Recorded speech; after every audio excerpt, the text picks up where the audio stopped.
Je voudrais d'abord rendre grâce à Allah le Tout-Puissant de permettre à notre peuple de poser ce jour un pas important dans la voie de la réconciliation.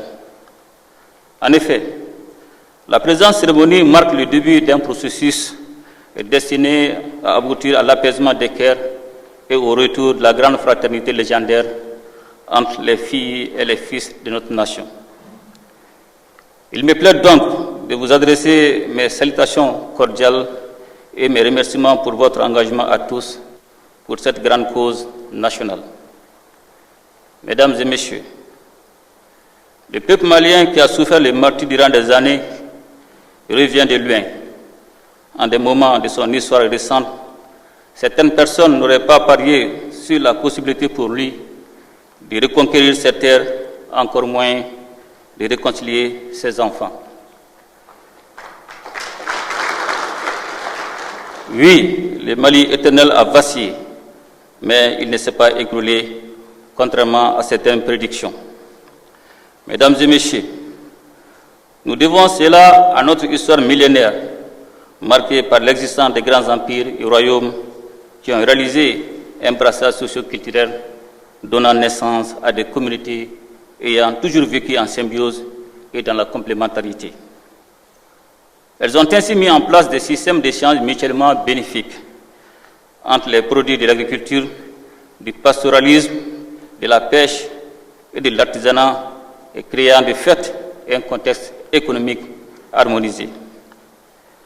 Sur le plan sociologique, nos ancêtres ont inventé des institutions et des relations sociales qui ont créé l'harmonie et la solidarité entre les personnes et les groupes.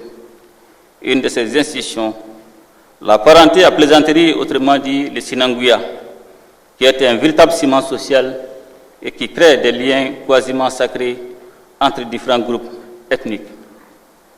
Mesdames et messieurs, même au plus fort de la crise multiforme que traverse notre pays, pendant que les services de l'État s'étaient retirés de certaines localités, c'est le tissu social, pétri de solidarité et d'humanisme, qui a permis aux populations de se supporter pour mieux envisager l'avenir. C'est justement pour cette raison que les ennemis de notre peuple ont essayé de créer la mésentente entre nos populations pour les entraîner dans des conflits intracommunautaires et intercommunautaires. C'est ainsi que plusieurs de nos communautés ont été endeuillées par des assassinats de femmes, d'enfants et de vieilles personnes. Nos forces de défense et de sécurité, dans leur mission régalienne de protection du territoire, des personnes et des biens, ont également payé un lourd tribut. Mesdames et messieurs, et ces conflits ont eu également pour conséquence de désorganiser les économies locales en empêchant les populations de s'adonner à leurs activités quotidiennes. Ainsi, des communautés entières ont été plongées dans une extrême précarité et ont dû quitter leur terroir pour devenir des réfugiés ou des déplacés, compromettant l'avenir de toute une génération d'enfants par manque d'éducation adéquate. C'est le lieu de rendre hommage à toutes les victimes civiles et militaires de cette dure épreuve imposée à notre pays par des personnes qui ne sont motivées que par l'idée d'installer et d'entretenir une économie criminelle au détriment du peuple. Je voudrais aussi saluer la résilience dont l'ensemble du peuple malien a fait preuve et qui nous a permis de maintenir le cap malgré l'adversité que nous affrontons quotidiennement.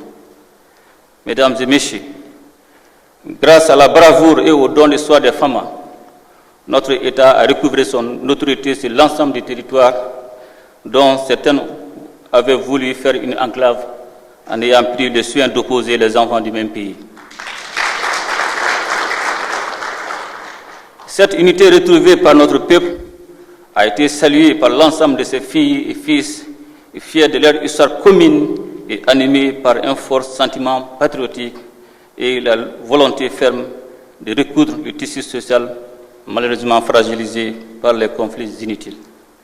Aussi, nous avons décidé de créer les conditions d'un dialogue entre les filles et les fils de notre peuple, conduits par eux-mêmes en vue de restaurer la paix, de consolider l'unité nationale et de raviver le vivre ensemble. Ceci était d'une urgente nécessité, tant l'accord pour la paix et la réconciliation issu du processus d'Alger était devenu pour certains acteurs un fonds de commerce et un moyen de prolonger la souffrance de nos populations meurtries. C'est la raison pour laquelle les autorités de la transition ont décidé, en toute responsabilité, d'y mettre fin. Mesdames et messieurs, nous avons tous les atouts pour réussir un dialogue direct entre les Maliens. En effet, à travers des valeurs sociétales, nos ancêtres ont instauré une culture de paix et de solidarité fondée sur des règles dont le respect était garanti par l'ensemble de la communauté. Il nous faut donc puiser dans notre histoire pour construire une mémoire collective à la fois pour notre génération actuelle et future, afin que nous ne retombions plus jamais dans des situations de déchirement. Mesdames et messieurs les membres du comité de pilotage, je voudrais vous féliciter pour les choix portés sur vos personnes et attirer en même temps votre attention sur votre responsabilité au regard des enjeux liés à la mission qui vous est confiée.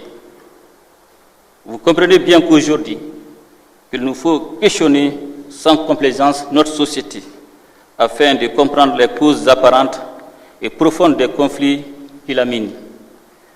Ceci exigera de nous un exercice d'autocritique et de vérité qui sera le véritable socle de la paix durable que nous recherchons tant.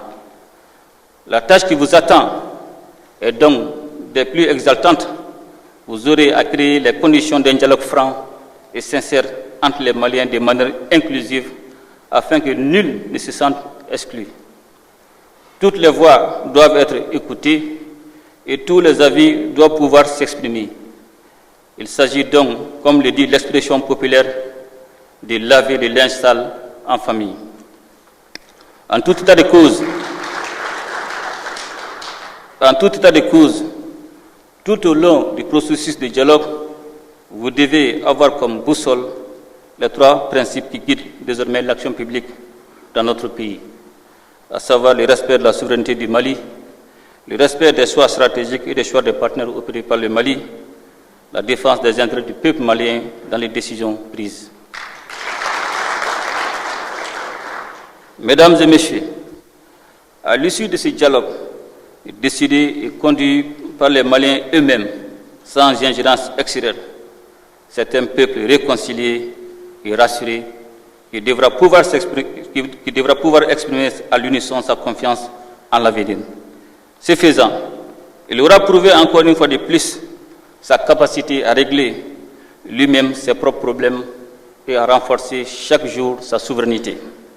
Cependant, il n'y aura aucune place dans ce grand forum national pour les ennemis de notre peuple qui veulent remettre en cause l'unicité et la laïcité de l'État, ainsi que